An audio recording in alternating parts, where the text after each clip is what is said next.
Hello मेरे प्यारे दोस्तों, आपका स्वागत है हमारे हॉरर स्टोरी चैनल पर। दोस्तों, आज की कहानी आपको एक ऐसे खौफनाक सफर पर ले जाएगी जहां एक साधारण हनीमून एक भयानक और डरावनी घटना में बदल जाता है। इस कहानी में आप जानेंगे कि एक हवसी पिशाच कैसे अपनी हवस की भूख को पूरा करता है। कहानी के आखिर में आपको वो सच्चाई पता चलेगी जिसे सुनकर आपके रोंगटे खड़े हो जाएंगे।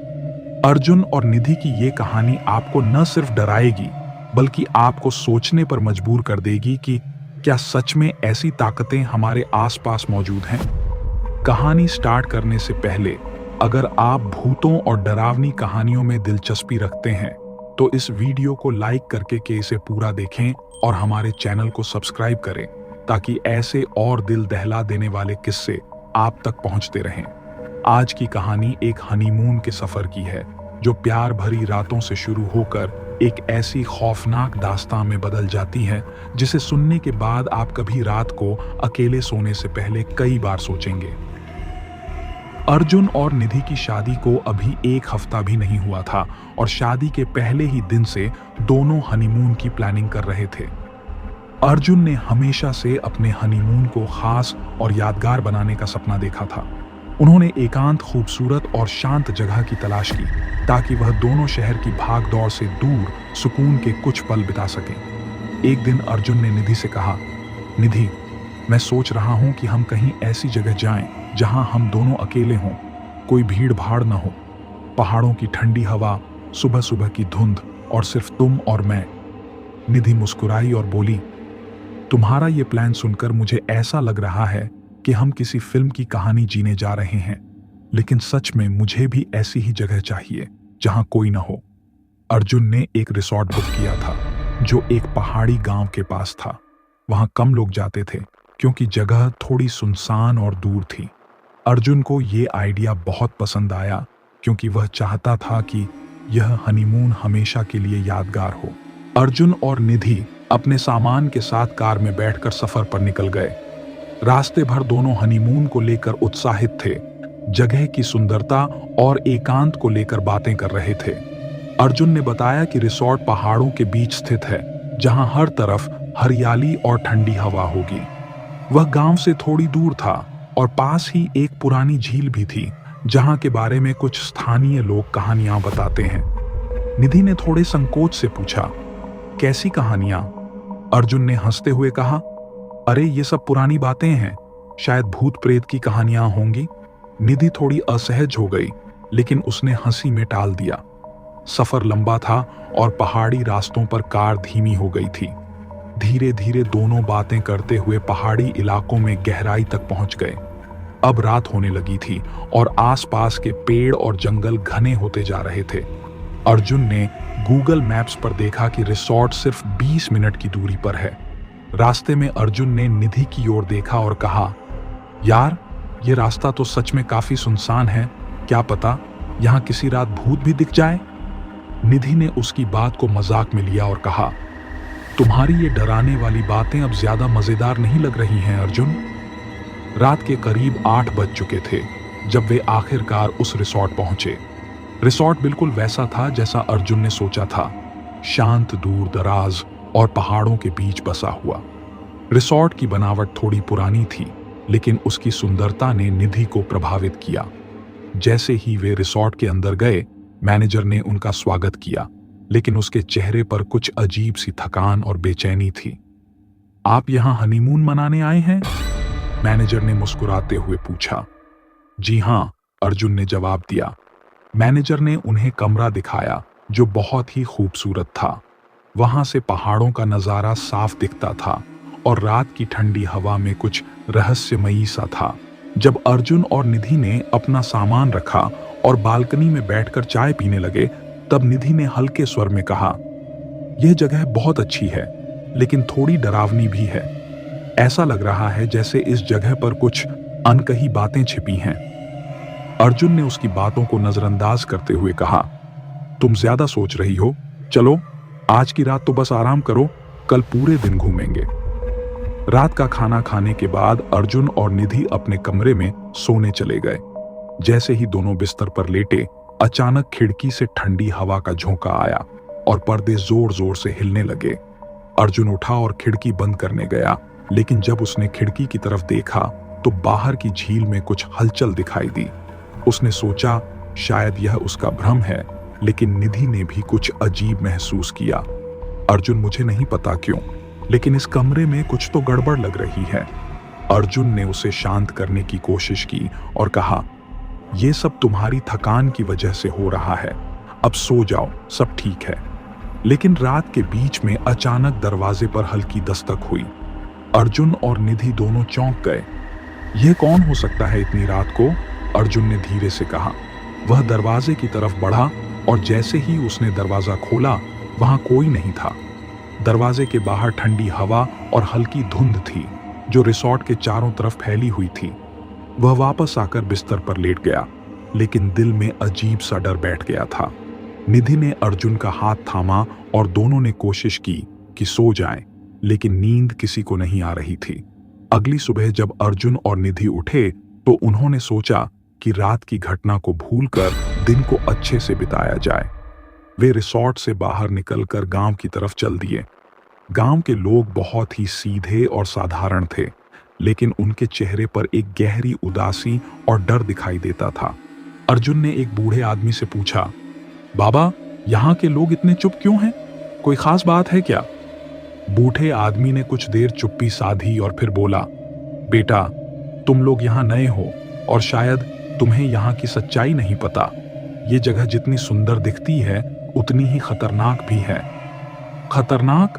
अर्जुन ने हैरानी से पूछा। बूढ़े ने कहा, यहाँ की झील में एक बुरी आत्मा रहती है।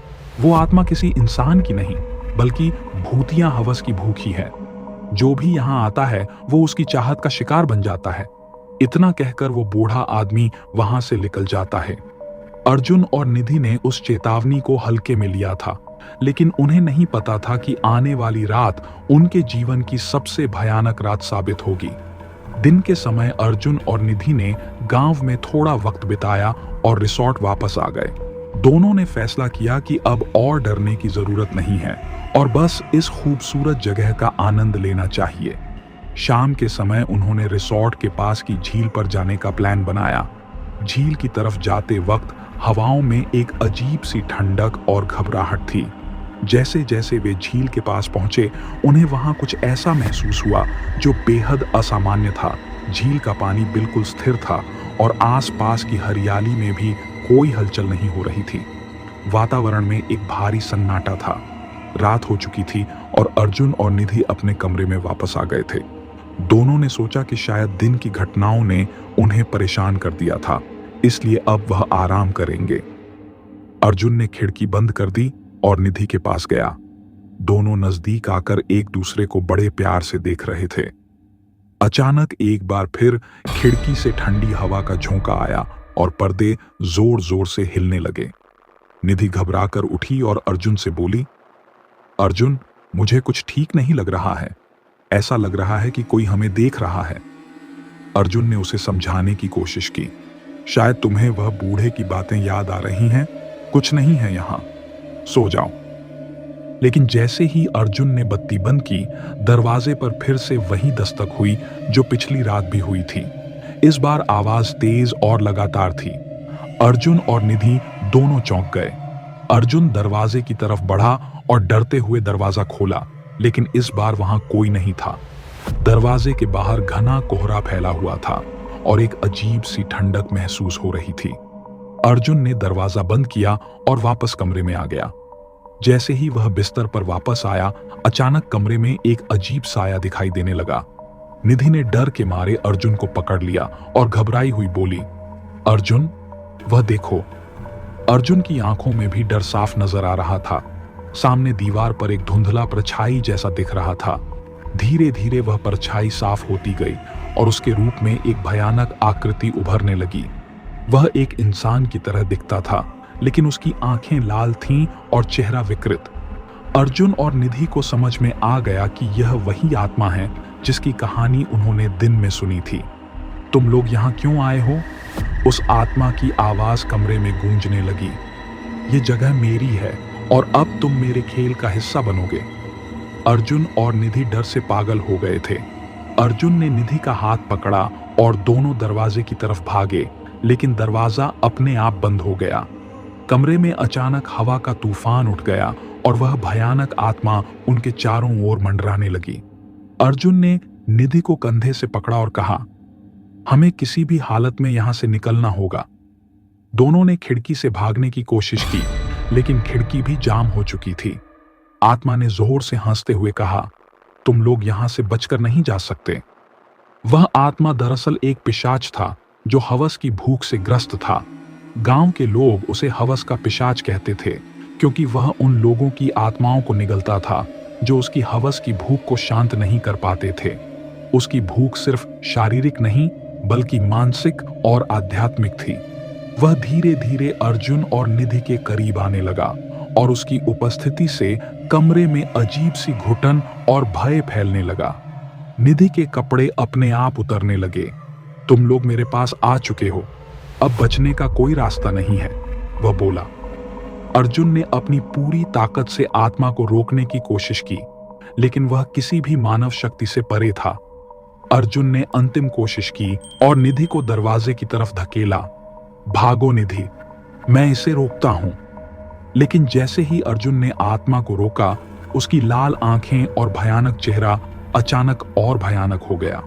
आत्मा ने अर्जुन को दीवार की तरफ फेंक दिया और निधि की तरफ बढ़ने लगी। आखिरकार निधि के पास कोई रास्ता नहीं बचा था। निधि के सारे कपड़े उतर गए थे। आत्मा ने अपनी भूख को शांत करने के लिए उसके चारों ओर अपनी बुरी शक्ति का घेरा बना लिया।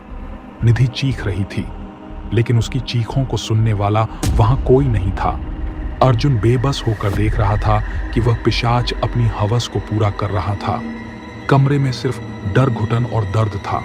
अर्जुन अपनी पूरी कोशिशों के बाद भी निधि को नहीं बचा सका। वह पिशाच अपनी हवस की भूख को शांत कर चुका था। निधि दर्द और चीखों से भर गई थी और अर्जुन बेबस हो गया था। पिशाच की हवस पूरी होने के बाद पिशाच वहां से गायब हो जाता है, जैसे वह कभी था ही नहीं। कमरा अब भयानक सन्नाटे में डूबा हुआ था और अर्जुन और निधि दोनों सकते में थे। दोनों बुरी तरह से डरे हुए थे, लेकिन एक दूसरे को देखकर यह समझ जाते हैं कि अगर इस घटना के बारे में किसी से कुछ कहा तो उनकी इज्जत मिट्टी में मिल जाएगी। चुपचाप दोनों ने अगले दिन वहां से निकलने का फैसला किया। बिना किसी से बात किए वो रिसोर्ट छोड़कर शहर वापस आ गए। घर लौटने के बाद दोनों ने इस घटना को एक भयानक सपना मान लिया और इसे अपने दिल में दफन कर दिया। अर्जुन ने भी इस बारे में कभी किसी से कुछ नहीं कहा और निधि भी हर रोज अपने दिल में डर और दर्द को दबाने की कोशिश करती रही। कुछ महीने बीत गए, लेकिन निधि को अचानक अपने शरीर में अजीब बदलाव महसूस होने लगे। वह अक्सर बेचैनी महसूस करती थी और कई बार उसे ऐसा लगने लगा कि वह गर्भवती है। निधि ने अपने अंदर बढ़ते हुए डर को महसूस किया, लेकिन अभी तक किसी से कुछ नहीं कहा। निधि का शक अब और गहरा हो चुका था। क्या वह वाकई गर्भवती है? और अगर है तो यह बच्चा किसका है, अर्जुन का या उस हवसी पिशाच का? इस सवाल ने उसके मन में डर और असमंजस की स्थिति पैदा कर दी थी। कहानी यहीं खत्म नहीं होती। अगर आप जानना चाहते हैं कि आगे क्या होता है तो इस वीडियो पर 100 लाइक का टारगेट पूरा करें। अगले भाग में हम आपको इस रहस्य का असली चेहरा दिखाएंगे, तो जल्दी से लाइक करें और चैनल को सब्सक्राइब करना न भूलें। तो चलिए मिलते हैं अगले पार्ट में। तब तक के लिए बाय बाय।